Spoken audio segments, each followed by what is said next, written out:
நண்பர்கள் அனைவரையும் discover yourself சேனலுக்கு வரவேற்கின்றேன். இன்றைக்கி நம்மளுடைய டிஸ்கவர் யுவர்செல்ஃப் சேனலில் நம்ம பார்க்கக்கூடிய ரொம்ப முக்கியமான விஷயம் பிஜி டிஆர்பியில் என்ன மாதிரி வெற்றி பெறலாம், எஸ்பெஷலி பார்த்திங்கன்னா அதில் முக்கியமாக டிசைடிங் ஃபேக்டராக இருக்கக்கூடிய சைக்காலஜியை நம்ம எந்த மாதிரிலாம் அணுகுமுறை பண்ணலாம், ஜிகே எப்படி இருக்கும்.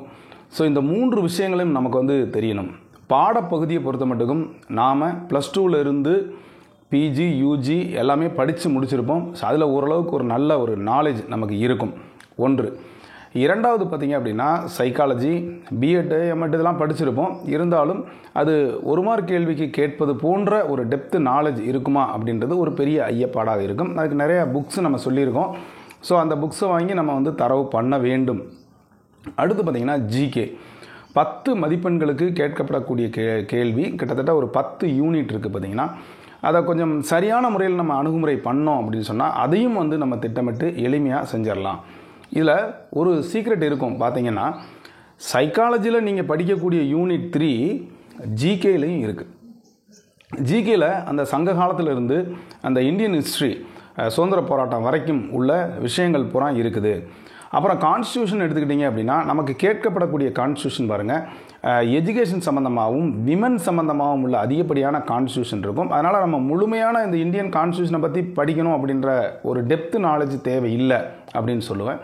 அப்புறம் புக்ஸு ஆதர்ஸ் ரொம்ப ஃபெமிலியரான புக்ஸு ஆதர்ஸ் தான் கேட்குறாங்க.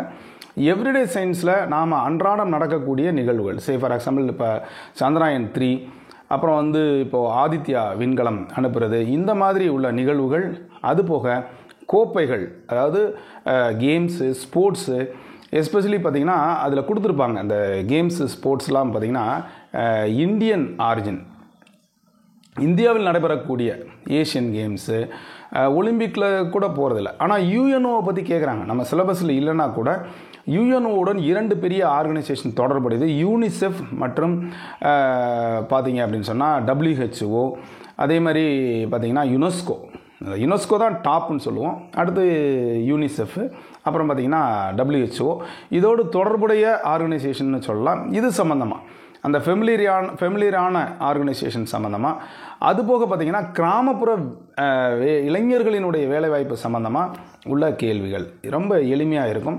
கரண்ட் அஃபேர்ஸ்னு எடுத்துக்கிட்டோம்னா 2-3 கேள்விகள் கேட்குறாங்க. முன்னால் பார்த்திங்கன்னா 5 கரண்ட் அஃபேர்ஸ் கேட்பாங்க. இப்போ பார்த்திங்கன்னா அது கொஞ்சம் குறைவாகவே இருக்குன்னு சொல்லலாம். இல்லைனா ஜிகேலேருந்தே கேட்டுடுறாங்க. அப்போ புக்ஸு ஆதர்ஸு டேட்டு, அப்புறம் பார்த்திங்கன்னா invention, everyday science, sports, games, Indian constitution, சுதந்திர போராட்டம், கட்டிடங்கள், இதுதான் பார்த்திங்கன்னா ஒரு இதுக்குள்ளே வச்சுக்கலாம். நம்ம மொத்தம் நமக்கு என்னென்ன மானுமெண்ட்ஸ் இருக்குது, கட்டிடங்கள் இருக்குது, எடுத்துட்டோம்னா முடிஞ்சு போச்சு. முக்கியமான புக்ஸு ஆதர்ஸ் படிச்சிட்டோம்னா ஈஸியாக மார்க்ஸ் வாங்கிடலாம். அப்புறம் இந்தியன் ஹிஸ்ட்ரிஸ் நம்ம படித்தது தான், அதில் கட்டப்பட்ட மானுமெண்ட்ஸ், முக்கியமான கட்டிடங்கள் யார் கட்டினாங்க, இந்த மாதிரி உள்ள கேள்விகள். நீங்கள் ப்ரீவியஸ் இயர் கொஸ்டின்ஸ் பார்த்தீங்கன்னா தெரியும். அந்த கேள்விகள்லாம் பார்த்திங்கன்னா இது சம்மந்தமாக தான் இருக்கும். எவ்ரிடே சயின்ஸு, ஸ்போர்ட்ஸு, ஒவ்வொன்றிலையும் ஒவ்வொரு கேள்வி கேட்டிருப்பாங்க. கரண்ட் அஃபேர்ஸில் 2-3 கேள்விகள் கேட்பாங்க. இதை மட்டும் நீங்கள் அனலைசிஸ் பண்ணிட்டீங்கன்னா நீங்கள் 10 மதிப்பெண்கள் தாராளமாக உங்களால் வாங்க முடியும். சைக்காலஜியும் அதே போன்று தான். முன்பு போன்று சைக்காலஜி பார்த்திங்கன்னா சும்மா கிளாசிக்கல் கண்டிஷனிங், அப்புறம் ட்ரையல் அண்ட் எரர் அப்படிலாம் கேட்குறது இல்லை. சேயிங்ஸ் ஆஃப் சைக்காலஜிஸ்ட், அவங்க என்ன சொன்னாங்க, அவங்க என்ன எஸ்டாப்ளிஷ் பண்ணாங்க, அவங்க எந்த தியரியை எம்பசைஸ் பண்ணாங்க, அப்படின்ற மாதிரி கேள்விகள் இருக்குது. அப்போது மேலோட்டமாக நம்ம படித்தா சரியாக வராது. அது இன்டெப்த்தாக படித்தா தான். எப்படி சப்ஜெக்ட்டுக்கு 4 சரியான ஆன்சர்ஸ், சரியாக இருக்கிற மாதிரி ஆன்சர்ஸ் கொடுத்து அதில் பெஸ்ட் ஆன்சர் கேட்குறாங்களோ அதே பார்த்திங்கன்னா தெரியும். Choose the best answer. அப்போது அதில் இருக்கிறதுல நல்ல பெஸ்ட் ஆன்சர் எது அப்படின்னு கேட்குறதுனால இதையும் நீங்கள் சப்ஜெக்ட்டுக்கு கொடுக்கக்கூடிய முக்கியத்துவம் போன்று இது கொடுத்தால்தான் வரும். நீங்கள் சாதாரணமாக தெரியும், இதில் 110 மதிப்பெண்கள் ஓடி ஆடி எவ்வளோதான் நம்ம படித்தாலும் சப்ஜெக்டில் முழுமையாக நம்ம பண்ண முடியாது. ஓரளவுக்கு நம்ம வாங்கிடலாம். ஒரு 80-85 கூட வச்சுக்கோங்க, 90 கூட வச்சுக்கோங்களேன். சைக்காலஜியில் நம்ம விட்டுட்டோம்னா நிறைய பேர் பார்த்திங்கன்னா தெரியும், அந்த சைக்காலஜியில் தான் எனக்கு மார்க் வாங்க முடியல, நான் 5 mark 7 mark 8 mark 10 mark 1 mark இப்படிலாம் சொல்லக்கூடிய விஷயங்கள் நம்ம கண்கூட கேட்குறோம். அதற்கு முக்கியத்துவம் கொடுத்தீங்கன்னா தான் நீங்கள் ஜெயிக்க முடியும். அதற்கான ஒரு டெமோ கிளாஸஸ் நம்ம ஏற்கனவே நம்மளுடைய பதிவில் போட்டிருக்கேன். அந்த டெமோ கிளாஸஸ்க்கு வாங்க, அதுவும் ஈஸியாக இருக்கும். அடுத்து நம்மளுடைய காமர்ஸ் நண்பர்களுக்கான ஒரு சிறப்பான பதிவாக இது இருக்கும். இப்பொழுது மெட்டீரியல் எல்லாம் ரெடி ஆயிடுச்சு. என்னட்ட தமிழ் மீடியம் மெட்டீரியல்ஸ் இருக்குது, அவைலபிளாக இருக்குது, இங்கிலீஷும் அவைலபிளாக இருக்குது. காமர்ஸ் நண்பர்கள் இந்த கீழே தெரிய நண்பரோட தொடர்பு கொண்டு உங்களுக்கான மெட்டீரியலை வந்து நீங்கள் பெற்றுக்கொள்ளலாம்.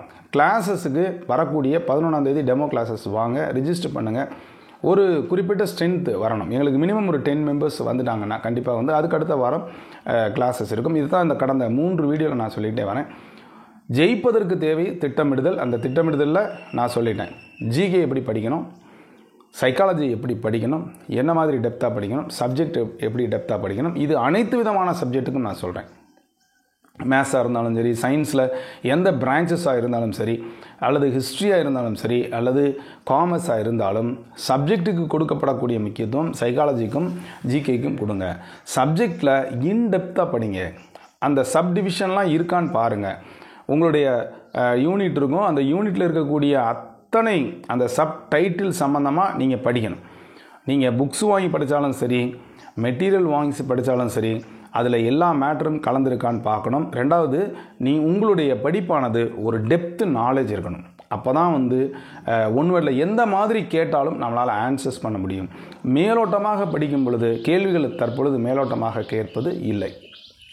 நானே நிறைய கொஸ்டின்ஸ் வரம்பே சொல்லுவோம். ஸ்டேட்மெண்ட் 1, 2 கொடுத்துட்டு சொல்கிறது, அசர்ஷன் டிசர்ஷன் சொல்கிறது, ஃபைண்ட் த ஆட் மேன் அவுட்னு சொல்கிறது, வேறுபட்ட ஒன்றை கண்டறிக அப்படின்னு சொல்கிறது. அதுமாதிரி மேட்ச் இட், ஒரு 4 முக்கியமானதை கொடுத்து மேட்ச் இட் சொல்கிறது, அல்லது 4 தான் மேட்ச் பண்ணிவிட்டு எதெல்லாம் சரின்னு கேட்குறது. இந்த மாதிரி பார்த்திங்கன்னா நீட்டில் நம்ம கேட்குறது போன்ற கேள்விகள் வந்துருச்சு. பிகாஸ் ஆஃப் ஸ்டிஃப் காம்படிஷன், நல்ல காம்படிஷன் இருக்குது. மோரோவர் பார்த்திங்க அப்படின்னா நம்ம டிஆர்பி வெளியிட்ட அந்த எண்ணிக்கை பார்த்திங்கன்னா கம்மியாக இருக்குது. நிச்சயமாக வந்து அது கூடுதலாக இருக்கும். அது இருந்தாலும் உங்களுக்குன்னு தேவைப்படக்கூடியது ஒரு போஸ்ட். இதை தான் திரும்ப சொல்லுவேன். அந்த ஒரு போஸ்ட்டுக்கு தான் நம்ம வந்து காம்படிட்டராக இருக்கணும். நமக்கு பின்னால் உள்ள காம்படிட்டரை விட நாம் அதிகமாக மதிப்பெண்கள் வாங்கும் பொழுது நிச்சயமாக வந்து நம்ம உள்ளே வரலாம். நம்மளுடைய டார்கெட் 3 இலக்க மதிப்பெண்கள், அது 100+. நான் சொல்லுவேன் 111. நம்முடைய மதிப்பெண்கள் 3 இலக்கம், அந்த 3ம் ஒவ்வொன்றாக இருக்க வேண்டும். 111 வாங்கினோம்னா what ever maybe the subject நீங்கள் உள்ளே இருப்பீங்க. ஸோ அப்போது எப்படி நாம் அதை டிவைட் பண்ணி பிரிச்சுக்கலாம். ஜிகேயை பொறுத்த மட்டுக்கும் கொஞ்சம் அதிகமாக கான்சன்ட்ரேட் பண்ணிங்கன்னா எளிமையாக 10 மதிப்பெண்கள் வாங்கலாம். அதுக்கு 8 போட்டுக்குங்க. சைக்காலஜியை பொறுத்த மட்டுக்கும் 30 மதிப்பெண்கள் கொஞ்சம் கான்சன்ட்ரேஷன் பண்ணிங்கன்னா 21 மதிப்பெண்கள். நான் அப்போல்லாமே ஒரு 8% தான் சொல்கிறேன், 80%. அங்கே ஜிகேல 8 அல்லது 7, இங்கே 24. ஸோ கிட்டத்தட்ட ஒரு 32 மதிப்பெண்கள் நமக்கு கையில் இருந்தது அப்படின்னா அங்கே 80 மதிப்பெண்கள் வாங்கினா போதும். சப்ஜெக்டில் சாதாரணமாக 80 மதிப்பெண்கள் வாங்கிடலாங்க, ரொம்ப சிரமம் இருக்காது. அப்போது சப்ஜெக்ட்டுக்கு நீங்கள் முக்கியத்துவம் கொடுத்துக்கிட்டே இருந்தாலும் அந்த 80-85க்கு மேலே வராது. ஸோ அதே இம்பார்ட்டன்ஸ் வந்து நீங்கள் எஜுகேஷன் சைக்காலஜிக்கும் ஜிகேக்கும் கொடுக்கும்போது நிச்சயமாக வந்து பார்த்திங்கன்னா உங்களுடைய ஸ்கோரானது படிப்படியாக மேலே உயர்ந்து வந்துடும். ஸோ 110 + 30 + 10. இதே கம்ப்யூட்டர் சயின்ஸாக இருந்தால் மாறிடும். அவங்களுக்கு வந்து எஜுகேஷன் சைக்காலஜியில் குறைந்தபட்ச கேள்விகள் தான். ஸோ அவங்களுக்கும் அப்படி தான் அந்த டிசைடிங் ஃபேக்டராக இருக்கும். அதனால் உங்களுக்கு ஒதுக்கப்பட்ட சப்ஜெக்டாக இருக்கட்டும் அல்லது எஜுகேஷன் சைக்காலஜியாக இருக்கட்டும், 3ஐயும் 3 விதமாக பிரித்து கொண்டு 3க்கும் முக்கியத்துவம் கொடுங்க. ஈக்குவல் இம்பார்ட்டன்ஸ் கொடுத்தால் மட்டுமே உயர்ந்த மதிப்பெண்ணை நீங்கள் வாங்க முடியும். ஸோ அதை தான் நான் வந்து இன்றைக்கி நான் சொல்ல விரும்புகிறேன். அதனால் தொடர்ந்து இந்த பதிவை உங்களுடைய சக நண்பர்களுக்கும் ஷேர் பண்ணுங்கள். இந்த 3 முக்கியமான விஷயத்தை மைண்டில் ஏற்றிக்கிங்க. சைக்காலஜி, ஜிகே, சப்ஜெக்ட் 3க்கும் ஈக்குவல் ஆப்பர்ச்சுனிட்டி கொடுத்து இப்போ வந்து படிக்க ஆரம்பிங்க. எப்போ வரும் அப்படின்னு நீங்கள் எதிர்பார்ப்பதை விடுத்து ஒரு முறையாக திட்டமிட்டு நன்றாக படித்தால் நிச்சயமாக வந்து அந்த டிஆர்பியில் பாஸ் பண்ணுறது எளிமையாக இருக்கும். மற்ற காம்படிட்டிவ் எக்ஸாமை நீங்கள் கம்பேர் பண்ணுவது. பிஎட் படிச்சிட்டிங்களா, நீங்கள் ஆசிரியராக மிக சிறப்பாக நீங்கள் வந்து வந்துடலாம். ஸோ அதற்கான ஒரு முன்னோட்டமாக இருக்கும் என்று நான் நினைக்கிறேன். ஸோ இது வரைக்கும் நம்முடைய சேனலை சப்ஸ்கிரைப் பண்ணிட்டு கொடுத்துற பெல்லைக்கானை கிளிக் பண்ணிட்டு ஆளுங்கிற ஆப்ஷனை மறக்காமல் செலக்ட் பண்ணுங்கள். மீண்டும் அடுத்த ஒரு நல்ல அப்டேஷன் சந்திக்கிறேன். நன்றி, வணக்கம்.